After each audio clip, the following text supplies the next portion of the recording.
warm welcome to Pension Matters, the pension awareness program where we talk pension.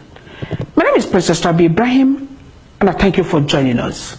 On the program today, we'll be talking about retirement under the Defined Benefit Scheme and the Contributory Pension Scheme. For details of this and more, stay with us as the program will continue shortly. Don't go away. Do you know there is a new pension scheme in Nigeria? It is mandatory, it is contributory, it is fully funded, based on individual retirement savings account. Under the supervision of the National Pensions Commission, the new pension scheme guarantees lifelong financial independence for every citizen of Nigeria in public or private employment. PENCOM says it's a new dawn. Call the National Pensions Commission now or log on to www.pencom.gov.ng for further details. PENCOM, your contribution counts. Welcome back. The program is Pension Matters, and it is now time for us to tell you what is trailing in the pension industry. PENCOM targets 250 subscribers in 6 months. The National Pension Commission, PENCOM, said they hope to enroll about 250,000 informal sector workers into the micro-pension scheme within 6 months of takeoff. Mr. Plikap Anyanwu head micro-pension department, PENCOM, said the commission maintained that micro-pension scheme is an offshoot of the industry's 5-year strategic plan to expand the coverage of the contributory pension scheme to 20 million contributors by year 2019. In another development, federal government pays pension arrears. The federal government has paid 81 months pension arrears, which were incurred from 33% pension increment. The money was paid to retirees under police, customs, immigration, prison, and civil service pensioners. Finally, on this segment, Lagos State review pensions. The Lagos State Governor, Mr. Kiwumi Ambode, said his administration would initiate a process of upward review of pensions for retired permanent secretaries in the state. He expressed readiness of the state government to commence mass training for civil servants starting from year 2017. Viewers, that's all we have on pension trial today. It is now time for pension education. Today, pension education focuses on pre-retirement verification exercise. The pre-retirement verification exercise is an exercise done yearly in the civil services and government parastatals for those due to retire either after attaining the age of 50 or putting in 35 years of service or retired voluntarily from service. Intended retirees are advised to do this to enable them access their retirement benefits after retirement and to eliminate ghost workers in the system.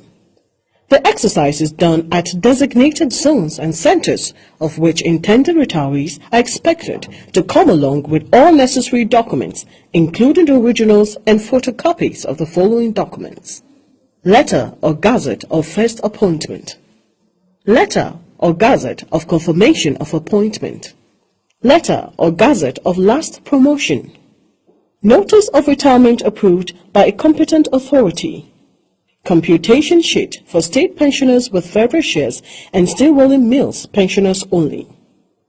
For state pensioners with federal shares, the computation sheet must be stamped and signed by the State Auditor General.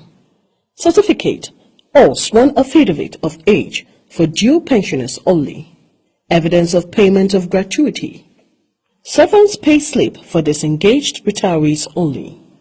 Evidence of change of name where applicable.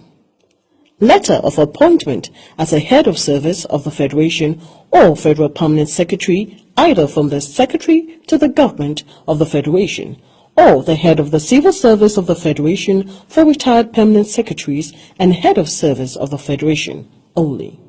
Duly stamped and signed bank statements of account with a bank logo showing the last 6 months of activity. For state pensioners with federal share, the bank statement must show payments of state share of monthly pension with at least 6 months of activity. For pensioners with complaints, the bank statement must be from the date of retirement or 6 months before the complaint till date. Bank verification number mandatory for all pensioners. Approved letter for condonation or merger of services from the head of service of the Federation. One colored passport photograph.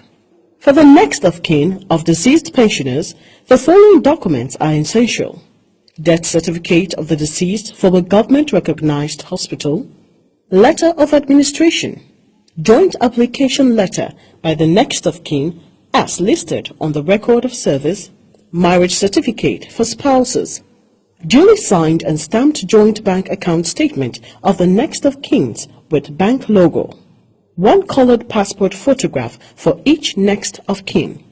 These enumerated documents are necessary. Adhering to this rule will enable every intending retiree access their pension as soon as they leave office without any delay.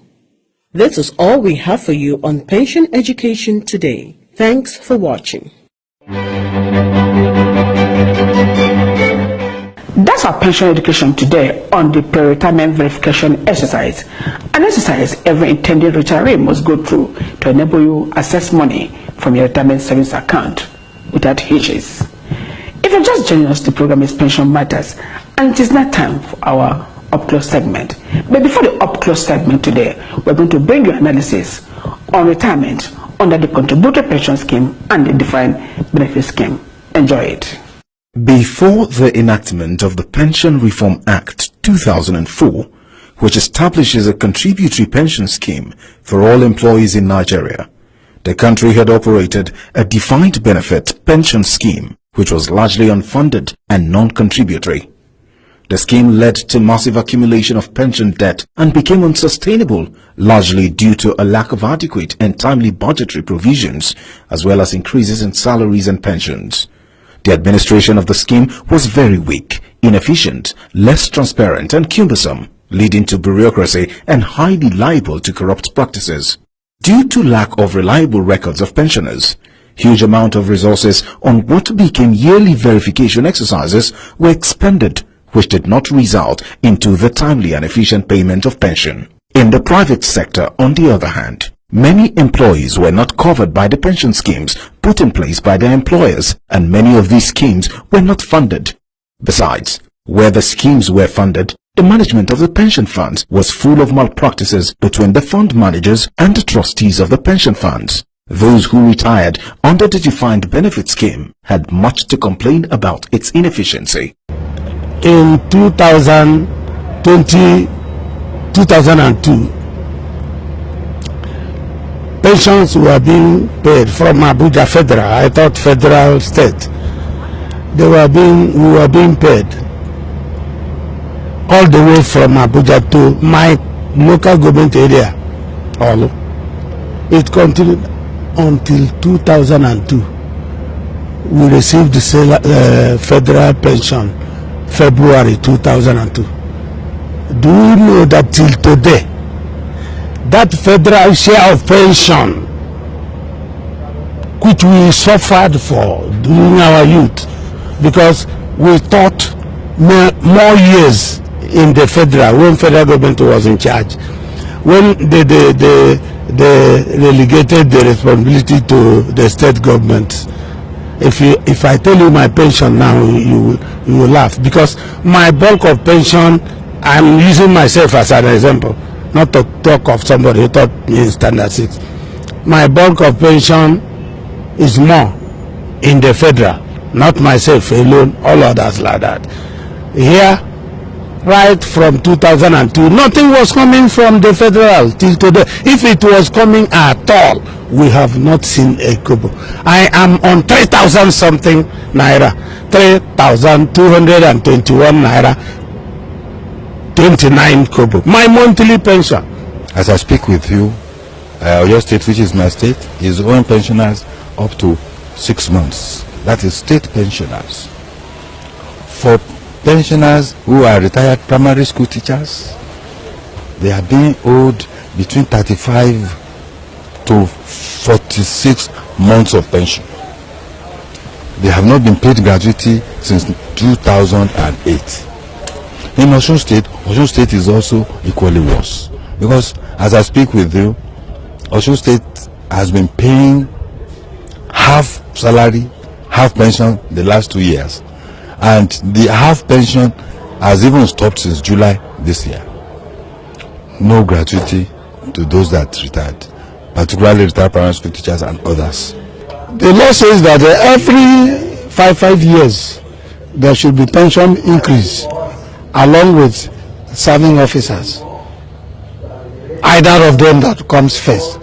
To my greatest surprise, pensions increases of 2003, 2007 have not been implemented by so many governments.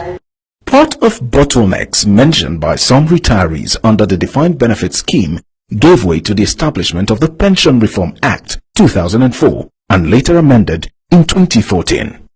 It brought to limelight the new pension scheme in Nigeria, which encompasses employees in both the public and private sectors, reforming the pension system in the country. The PRA of 2004 came into being with a view to curb the difficulties encountered by retirees under the old pension scheme. Unlike the defined benefit scheme, the new scheme guarantees the prompt payment of pensions to retirees, eliminate queues of aged pensioners standing hours and days in the sun to collect their pensions, and also increase their standard of living. The new scheme is adjudged to be better than the old scheme in that it helps remedy the deficiency and inadequacies prevalent in the old scheme. Being contributory in nature, the scheme seems very noble both in organization and administration to many employees and employers in Nigeria. The rationale behind the scheme, aside the objective to improve the post-retirement living conditions of the Nigerian workers, is to make both employers of labor and employees to be more committed in dealing with issues of pension in Nigeria. Hence, the emergence of the new scheme. Obligated employers and employees, both in the public and private sector, to contribute into a retirement savings account ensures that every employee receives his retirement benefits as and when due. Stemming the growth of pension liabilities, establishes uniform rules, regulations, and standards for administration of pension matters, securing compliance for evolved regulation, restriction, and monitoring of pension fund investment. The scheme devised the following institutional framework for the management and custody of pension assets. Pension Fund Administrators, PFA. They are responsible for opening and administering retirement savings accounts, RSA, for every employee, and appoint the pension fund custodians.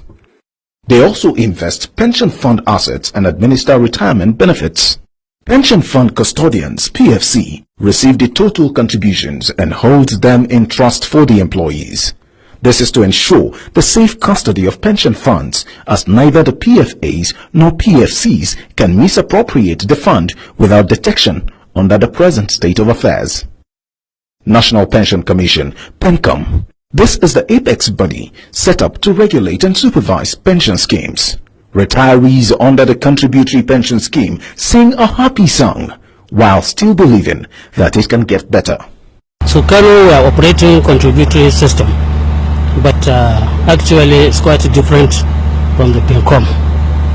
In Kano, or I say at the federal level of PENCOM, they used to contribute federal 7.5%, and the pensioner or the employee contributes 7.5%. But in Kano, government contributes 17%, and the employer or employee, I mean, contributes 8%, making a total of 25%. So that is what we operate in Kano. Everybody knows why the contributory pension scheme now replaced the definite scheme, the definite pension scheme. It is the inability of government to continue to pay all the pension, the backlog of it, which in fact is overwhelming. The contributory pension scheme is good. It's very, very good. At least it will remove the suffering of pensioners, particularly those that are under the defined benefit scheme. Because it is contributory, the pensioner pays, and then government also contributes. It's a long way to alleviating the suffering of people. And not only that, the money under the contributory pension scheme is under the PFAs and the custodians, where the money cannot easily be accessed and fraudulently mismanaged.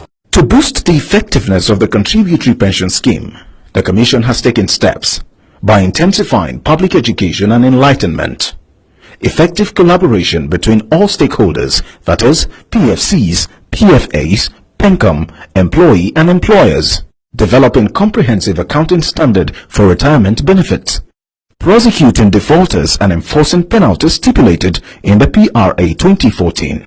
With the enactment of the PRA 2004, those who retired on or before 2007 by law under the old scheme are not under the contributory pension scheme. Hence, the Pension Transitional Arrangement Directorate, PTAD, was established.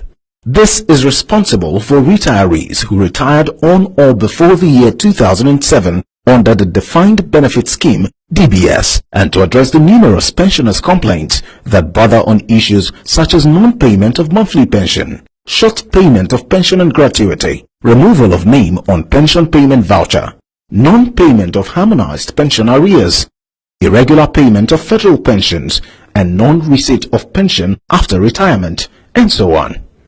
The President, National Union of Pensioners, Comrade Abel Afolayan, while decrying the state of pensioners and the arrears owed them under the defined benefit, applauded the innovative contributory pension scheme. PENCOM, as they are doing fine, they are superintending the contributions very well through the PFAs, and we have no fear about the management of the 5.7 or so trillion naira. They are carrying us along as to investing that money. Speaking on the total number of registered participants under the contributory pension scheme, MB Umar of PENCOM said those under the scheme had increased to 7,240,196 as at September 2016. He added that the number comprised 140,532 retirees on monthly program withdrawal and 34,312 retirees on monthly annuity. Total registered participants under the CPS has increased to 7,240,196 as at 30th September 2016. A total of 174,844 persons have retired under the contributory pension scheme since inception.